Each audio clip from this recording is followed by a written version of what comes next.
नमस्कार दोस्तों, मैं हूं बसंत और आज के इस खास वीडियो में आपका स्वागत। आज हम बात करेंगे ऐसे महान आत्मा के बारे में जिन्होंने अपने विचारों से मरे हुए लोगों में भी जान डालने का काम किया था।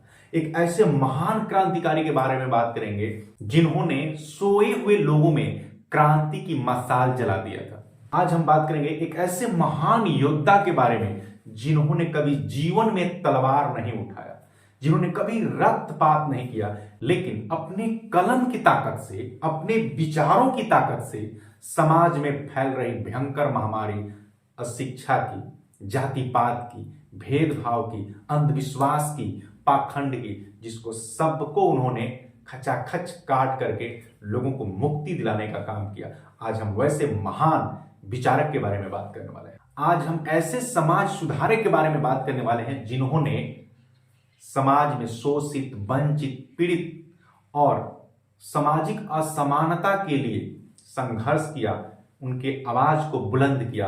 वैसे महान विचारक के बारे में हम बात करने वाले हैं। क्या आप ऐसे महान विचारक के बारे में पूछना नहीं चाहेंगे कि वो कौन है महान विचारक जिन्होंने असंख्य लोगों की जीवन में रोशनी फैलाई है, जीने का ढंग सिखाया है, जीने का एक नया तौर तरीका दिया है, राह दिखाई है। वैसे महान शख्सियत के बारे में हम आज के इस खास वीडियो में आपसे बात करने वाला हूं। दोस्तों, यदि आप हमारे इस चैनल पर नए हैं तो चैनल को सब्सक्राइब कर लीजिएगा। सब्सक्राइब यदि नहीं किए हैं तो सब्सक्राइब कीजिए, लाइक कीजिए, ज्यादा से ज्यादा वीडियो को शेयर कीजिए, ताकि ये जो क्रांति की मिसाल है, जो समाज की सुधार की विचारधारा है, जन जन तक जाए और लोगों में एक प्रेरणा की नई स्रोत, एक नई क्रांति लाए, ताकि लोग अपने आप को बेहतर बनाने के लिए बदल सके। चलिए मैं आपको बता देता हूं वो महान शख्सियत का नाम, जिनका नाम है महात्मा ज्योतिबा फूले। उनका जन्म 11 अप्रैल 1827 ईस्वी में महाराष्ट्र के पुणे में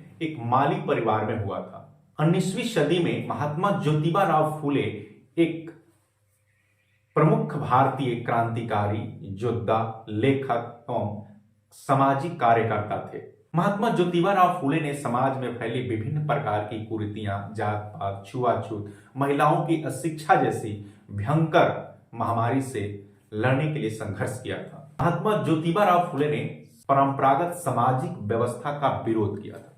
उनकी शादी जब हुई थी सावित्रीबाई फूले से, तो उन्होंने सबसे पहले अपनी पत्नी को पढ़ाना शुरू किया, लेकिन इसका विरोध सामाजिक तौर पे किया गया। समाज ने उसका विरोध किया कि ये सब चीज नहीं हो सकता है, लेकिन उन्होंने इस बात को बिल्कुल अपने ऊपर प्रभाव नहीं डाला। उन्होंने जातिवाद, ऊंच नीच की भावना का विरोध किया, जबकि उस समय ऐसा करना सामाजिक बहिष्कार को आमंत्रण करना था। उन्होंने समाज में प्रचलित रूढ़ियों का तोड़ने का काम किया। फिर लड़कियों के लिए विद्यालय खोलने का भी काम किया, ताकि लड़कियां पढ़ लिख सके, जो अशिक्षित महिलाएं हैं उनको शिक्षा दिया जा सके। ताकि आप जानते हैं कि जिस घर में महिला पढ़ी लिखी होती हैं उसकी पीढ़ी आगे की तरफ बढ़ती है, क्योंकि महिलाएं ही घर की गृहिणी होती हैं, महिलाएं ही घर की मालकिन होती हैं। तो जिस समाज में, जिस परिवार में महिलाएं पढ़ी लिखी नहीं है, तो उसका विकास का पैमाना नहीं किया जा सकता। महात्मा ज्योतिबा फूले को पारिवारिक विरोध का भी सामना करना पड़ा था जब वो अपनी पत्नी को पढ़ाना शुरू किया। फिर उसके बाद लड़कियों को पढ़ने के लिए स्कूल खोला, तो परिवार वालों से विरोध तो हुआ ही, साथ में सामाजिक विरोध भी हुआ। और इसका नतीजा ये हुआ कि ज्योतिबा फूले के पिताजी उन्हें घर से बाहर निकाल दिया। लेकिन फिर भी ज्योतिबा फूले ने जिस राह पे कदम रखा था, जो संकल्प लिया था, उससे वो पीछे नहीं हटे, एकदम चट्टान की तरह खड़ा रहे और आगे बढ़ते रहे। आपको जानकर आश्चर्य होगा कि उन दिनों बाल विवाह, सती प्रथा जैसी कुरीतियां एकदम परवान पे चढ़ा था, लेकिन ज्योतिबा फूले ने इसका विरोध करने के लिए खड़ा थे। उन दिनों ये सामाजिक प्रथाएं बेहद सामान्य थी, लेकिन फूले ने इसके विरोध में आवाज उठाई, महिलाओं के पुनर्विवाह कराए, दलितों के अधिकार के लिए पुरजोर वकालत किया, वंचित वर्ग को उनके अधिकार दिलाना और सामाजिक न्याय दिलाना था।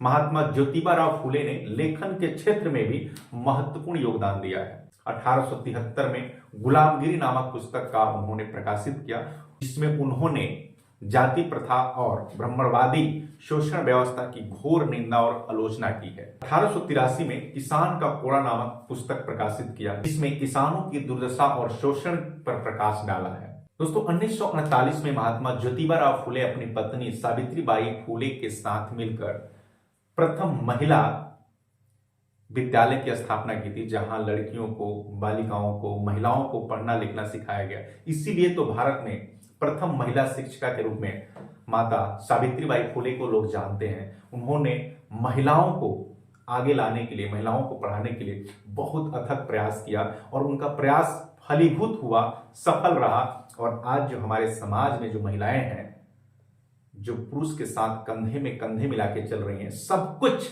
माता सावित्रीबाई को श्रेय जाता है और महात्मा ज्योतिबा फूले को श्रेय जाता है, क्योंकि इन्हीं के अथक प्रयास से पुरुष, महिला, शोषित, वंचित वर्ग जो है शिक्षा के क्षेत्र में अग्रणी हो रहे हैं। दोस्तों कुल मिलाकर अगर कहा जाए, महात्मा ज्योतिबा फूले का जीवन अत्यंत त्याग, अदम्य साहस और समाज सेवा के प्रतीक है। उन्होंने अपने समय में बहुत आगे की सोच रखी और आने वाली पीढ़ियों के लिए रास्ता तैयार किया, जिनके पद चिन्हों पर हम सब चल रहे हैं। और नमन करते हैं महात्मा ज्योतिबा फूले को, जिनके बदौलत सब कुछ हासिल हो रहा है। इस सारा श्रेय महात्मा ज्योतिबा फूले का है। तो दोस्तों अगर आपको ये वीडियो अच्छा लगे तो लाइक जरूर कर दीजिएगा, शेयर कीजिएगा ज्यादा से ज्यादा लोगों को, ताकि लोग महात्मा ज्योतिबा फूले के बारे में अधिक से अधिक जानकारी रख सकें। अभी तक हमारे साथ बने रहे, हृदय की गहराइयों से आपको बहुत बहुत धन्यवाद।